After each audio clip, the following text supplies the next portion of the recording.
बुद्धम news, एक कदम सत्य की ओर। बिहार विद्यालय परीक्षा समिति ने मैट्रिक परीक्षा 2022 का रिजल्ट किया जारी, जिसमें आरपीसीजे हाई स्कूल बेलवर घाट गुरौल वैशाली की टॉपर रही हुसैना बुजुर्ग निवासी सान्या शिवांगी ने मैट्रिक परीक्षा में 461 अंक लाकर पूरे स्कूल में फर्स्ट स्थान लाई। नमस्कार, मैं पंकज और आप देख रहे हैं बुद्धम न्यूज। मैं अभी वैशाली जिला अंतर्गत भगवानपुर प्रखंड के ग्राम पंचायत राज हुसैना खुर्द के गांव हुसैना बुजुर्ग में हूं और यहां पे एक ऐसा अद्भुत कारनामा हुआ है। उस कारनामा को आप सुनने के बाद दंग रह जाएंगे।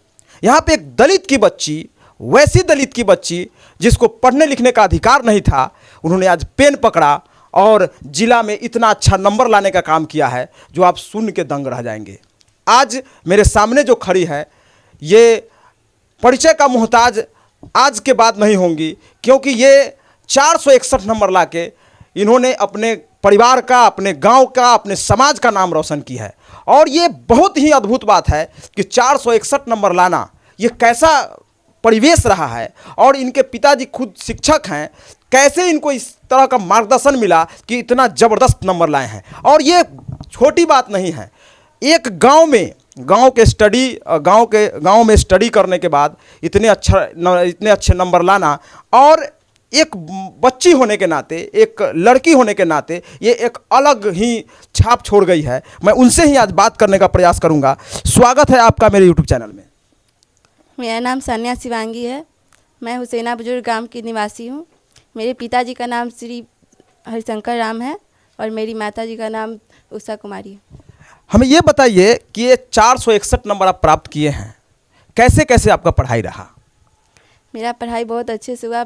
इसमें मेरे माता पिता और टीचर लोग का भी बहुत सपोर्ट रहा और मेरे भाई बहन भी इसमें बहुत सपोर्ट किए मेरा। क्या इससे पहले प्राइवेट स्कूल में पढ़ते थे या आपका पूरा पढ़ाई जो है सरकारी विद्यालय में चला है, या इससे पहले प्राइवेट स्कूल में ही पढ़े थे? नहीं, पूरा हम सरकारी स्कूल में पढ़े थे। क्या इसके लिए कोचिंग ट्यूशन भी लेने का ज़रूरत पड़ा क्या? Yes sir. कहाँ, कौन से कोचिंग में पढ़ते थे? आदर्श प्रतिभा कोचिंग सेंटर। कहाँ पे है ये कोचिंग? हुसैना खुर्द। कितने घंटे पढ़ाई करती थी? लगभग 8 से 10 घंटे लगातार। ये एक बहुत बड़ी बात है जब बच्ची बोलती है कि आज जब बाबा साहब, मैं अपने कैमरामैन से आग्रह करूंगा, इनके दरवाजे पर बाबा साहब का फोटो लगा हुआ है। ये बहुत बड़ी बात है। बाबा साहब वैसे प्रतिभावान थे कि आज के डेट में पूरे वर्ल्ड में सिंबल ऑफ नॉलेज के नाम से जाने जाते हैं। उन्होंने एजुकेशन को इतना धार बनाया कि एजुकेशन के बल पर उन्होंने साबित किया कि education is the most powerful weapon in this world. ये बाबा साहब का ही देन है कि आज पूरे देश विदेश में ही, देश में नहीं पूरे विदेशों में इनकी प्रतिमा लगाई जाती है और इन्हें याद किया जाता है। सिंबल ऑफ नॉलेज के नाम से जाने जाते हैं।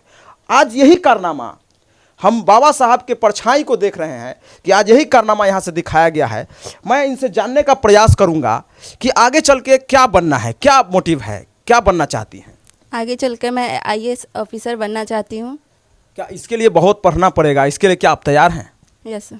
पहले क्या है, इंटरमीडिएट में एडमिशन लेना है? Yes sir. क्या सब्जेक्ट लेना है? साइंस से। साइंस में आपको साइंस में मैथ लेना है या बायो लेना है? मैथ बायो दोनों। कितना नंबर आया था मैथ में? मैथ में 95 यानी 100 in 95, मतलब 95% नंबर आया है। और ये कम बात नहीं है। इनके पिताजी भी बगल में हैं, मैं उनसे भी जानने का प्रयास करूंगा कैसे ये बच्चियों को ट्रीट करते हैं, घर में बेटा और बेटी में क्या फ़र्क है, ये भी थोड़ा जानने का मैं प्रयास करूंगा। सर स्वागत है सर आपका। जी नमस्कार सर। जी आप किस विद्यालय में हैं सर? हम उत्क्रमित मध्य विद्यालय हुसैना बुजुर्ग में हूँ।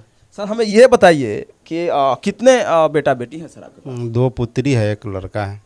क्या सर ये कभी लगा कि मतलब बेटी में खर्च मेरा व्यर्थ जाए या इस तरह का? चूँकि आप शिक्षक भी हैं, सब जगह पे ये होता है कि बेटी को फुटपाथ पर से कपड़ा लाया जाता है, बेटा को मॉल से कपड़ा लाया जाता है, इस पर आपको क्या कहना है? नहीं, मेरा तो बेटा बेटी में कोई फ़र्क नहीं समझते हैं, दोनों को समान रूप से देखते हैं। बहुत जगह बोझ समझा जाता है बेटियों नहीं, को। ऐसा तो मेरे आज आज आज आज आज आपकी बेटी ने आपका नाम रोशन किया है और बहुत जगह बच्चियों को बोझ समझा जाता है। इस पे क्या कहेंगे सर, चूंकि आप एक शिक्षक हैं, मैं चाहूँगा कि आप ऐसे बात बोले जो कि बहुत से लोग हमारे जो यूट्यूबर है, जो हमारे यूट्यूबर है या यूट्यूब के साथी चाहे हमारे जो सब्सक्राइबर हैं, ये लोग कम से कम समझे कि बेटी का क्या महत्व है। बेटी को तो महत्व बहुत है, क्योंकि बेटी एक घर में पढ़ती है तो दूसरे 2 घर को रोशन करती है। बाबा साहब बोले थे कि यदि आपको अंधविश्वास पाखंडवाद यदि आपको हटाना है तो बेटा को छोड़ के बेटी को पहले सिखा दो। वो एक नहीं 2-2 घर जाको 2-2 घर में जाके इसका अलग जगाएगी। ये बाबा साहब का स्टेटमेंट था। मेरे सामने एक और शख्स बैठे हुए हैं और कहीं ना कहीं से इस रिज़ल्ट में इनका बहुत बड़ा रोल रहा है। और ये एक अलग बात होगा कि कोचिंग के जो शिक्षक होते हैं, एक पिताजी के रोल में होते हैं, बड़े भाई के रोल में होते हैं। आज वैसे ही एक शिक्षक मेरे सामने बैठे हुए हैं जो कोचिंग संस्थान चलाते हैं और इन्हीं के कोचिंग संस्थान से पढ़ के लगन से आज ये बच्ची 461 नंबर ला के और अपने गांव का नाम रोशन करने का काम किया है। सर आपका स्वागत है मेरे यूट्यूब चैनल में। Thank you sir. क्या नाम है सर आपका? अनिल कुमार सुमन। क्या सर कोचिंग जो चलाते हैं कैसे कैसे आप अपना क्लास देते हैं? क्या बैच होता है? क्या मतलब होता है कि बच्चे इतने अच्छा स्कोर कर रहे हैं, यही बच्ची इतना स्कोर किया है कि आपका और बच्चा स्कोर किया है, क्या है सर? हाँ, इसमें पढ़ाई जो है हर सब्जेक्ट का होता है और हर सब्जेक्ट के अलग अलग शिक्षक हैं और इसमें जो मतलब अच्छा स्टूडेंट है उनको और ज़्यादा मोटिवेट किया जाता है और अलग ढंग से उसको पढ़ाया जाता है। जो आगे बढ़ने वाला है उसको और ज़्यादा आगे बढ़ाया जाता है। और आपके कोचिंग संस्थान में बहुत से वैसे बच्चियां जाती होंगे, बच्चे जाते होंगे जो पैसे के अभाव में नहीं पढ़ पा रहे होंगे, उसके लिए क्या आपके पास विशेष फैसिलिटी है सर? हाँ, इसके लिए विशेष फैसिलिटी है कि उसको बिना पैसा के पढ़ाया जाता है, यही फैसिलिटी है जी। बहुत बहुत बड़ी बात है यदि आप कोचिंग संस्थान में बिना पैसे के यदि आप पढ़ा रहे हैं, यदि वैसे बच्चों को जो नीडी बच्चे हैं, नीडी बच्चों को यदि आप बिना पैसे के पढ़ाते हैं तो बहुत बड़ी बात है। मैं ऐसे कोचिंग के संस्थापक को और संचालक को सलाम नमस्कार प्रणाम करता हूं और वैसे कोचिंग के संस्थापक जो वास्तव में कोचिंग चला रहे हैं उनको इनके जैसे माने डायरेक्टर साहब के बातों से सीख लेनी चाहिए और ये काम करना चाहिए कि वैसे बच्चे जो आपके पैसे के अभाव में नहीं पढ़ पा रहे हैं उसे भी इस तरह का ज्ञान मिले और कहीं ना कहीं से मैंने कहते हैं कि एजुकेशन फ्री ऑफ कॉस्ट मिले, जिससे कि वो आगे बढ़ सके। मैं और बात रखना चाहूँगा इनके, आप कौन हैं? उनके भाई हैं जी। आपका क्या नाम है? प्रिंस कुमार। आप किस क्लास में हैं? ये 12th के 2nd ईयर में। आपका कितना नंबर आया था मैट्रिक में? मैट्रिक में है 370 है जी। इस घर में एक तरह से जैसे लग रहा है कि बाबा साहब का एजुकेशन ही कहीं ना कहीं से ला के यहाँ पर रख दिए हैं और मैं इन्हें भी सलाम नमस्कार प्रणाम करूँगा ऐसे शिक्षक को जिन्होंने अपने बच्चों को एजुकेशन के धार में ढालने का काम किए हैं। बहुत से और साथी मेरे बगल में बैठे, उनसे भी मैं बात करने का प्रयास। सर आपका क्या नाम है? जी, मेरा नाम राहुल कुमार हुआ। जी। आप क्या करते हैं सर? अभी तो पढ़ाई करते हैं, कंपटीशन का तैयारी करते हैं। जी। आज इस घर की बच्ची इतना अच्छा नंबर लाई है और ये सिलसिला ना टूटे, चूँकि ऐसा भी होता है कि एक बार कोई अच्छा नंबर आ गया उसके बाद उसको फैसिलिटी नहीं मिला, चाहे आगे हम उसको नहीं बढ़ाएंगे तो हो सकता है वहीं से बात ख़त्म हो जाए। चूँकि ये निरंतर चलने वाली प्रक्रिया है, एक दिन से ये बात ख़त्म नहीं होगी। तो आप इसको लेकर क्या कहना चाहते हैं सर? यही कहना चाहेंगे कि और लोग भी मतलब जितने भी लड़कियां हैं गांव के और लोग काफ़ी ज़्यादा मेहनत करें और पढ़ाई की ओर ध्यान दें। जी। यहाँ की बच्चियों का अभी तक ऐसा हुआ है कि एक चीज़ और करना चाहिए आप लोगों को कि कहीं जो बच्ची पढ़ रही है इस बच्ची को ले जाकर कहीं कहीं बात इंट्रोड्यूस कराना, इस तरह का कार्यक्रम। चूँकि देखिए हम लोग का मोटिव क्या है, हम लोग का सीधे मोटिव ये है कि इस बच्ची को देख के दूसरे बच्ची कम से कम प्रेरित खास करके बच्ची पर हम बात कर रहे हैं। चूँकि बच्चों के लिए बहुत सारे फैसले बहुत दूर दूर तक जाके पढ़ने लगते हैं, उसके लिए बहुत सारी माने बंदिश नहीं होती है, लेकिन वैसी बच्चियों को जो किसी चीज़ के अभाव में है उसके लिए आप क्या कहना चाहते हैं कि इसको ले जाके इसको मिलाना है, चाहे अन्य बच्चों को मिलाना है जिससे कि प्रेरित हो सके? इस पर भी काम कर रहे हैं क्या आप लोग? जी जी। तो इसको करना भी है और इन कोचिंग संस्थान के हम भी लेकर के जाएंगे। जी। जी।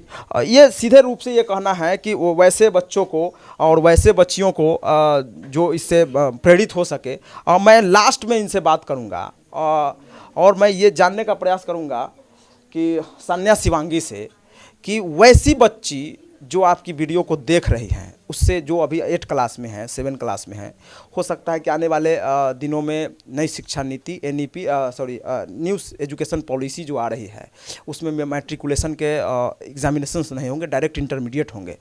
वैसे बच्चों को क्या कहना चाहती है, कैसे स्टडी करे, मतलब घर में कितना देर पढ़े और कैसा वातावरण रहता है मम्मी पापा के साथ, ये इस पर क्या कहना चाहेंगे? मैं उन लड़कियों को कहना चाहती हूँ कि वो अपने पढ़ाई के बहुत मेहनत लगने से पढ़ाई करे जिससे वो अपने एम को पा सके। जी, उसमें क्या लगता है बहुत से बच्चियों को कि पढ़ लिख के क्या होगा, पढ़ लिख के तो चूल्हा ही फूकना है, उस पर क्या कहना है आपको? उन लोगों का ऐसा लगता है क्या कि पढ़ लिख के लोग चूल्हे फूकता है, ऐसा भी लगता है क्या आपको? नहीं, ऐसा अब नहीं लगता है।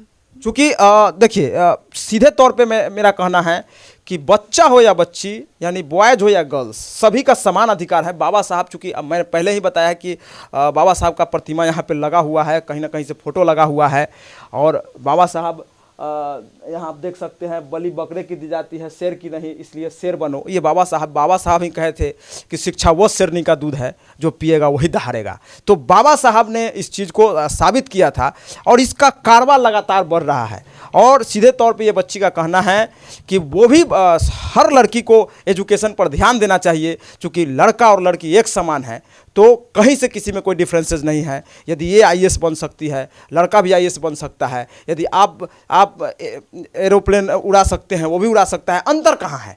किसी प्रकार का कोई अंतर नहीं है। अंतर कहाँ है? तो दिमाग में अंतर है। दिमाग के अंतर को हटाइए और बच्चा बच्ची को एक समान मानते हुए अपने बच्चियों को पढ़ाइए, और नाम रोशन करने के साथ साथ बच्ची को यदि आप पढ़ाते हैं तो मेरे समझ से हमें लगता है कि आप, जैसे हमारे सर बताए हैं, बहुत ही अच्छा बात बताए हैं कि बच्ची यदि पढ़ रही है तो 2 घर को रोशन कर रही है। ये बहुत ही मार्केबल बात बोले हैं। तो मैं इसी के साथ आप लोगों से आग्रह विनती निवेदन करता हूं कि इस चैनल को लाइक करें, शेयर करें और सब्सक्राइब करना ना भूलें।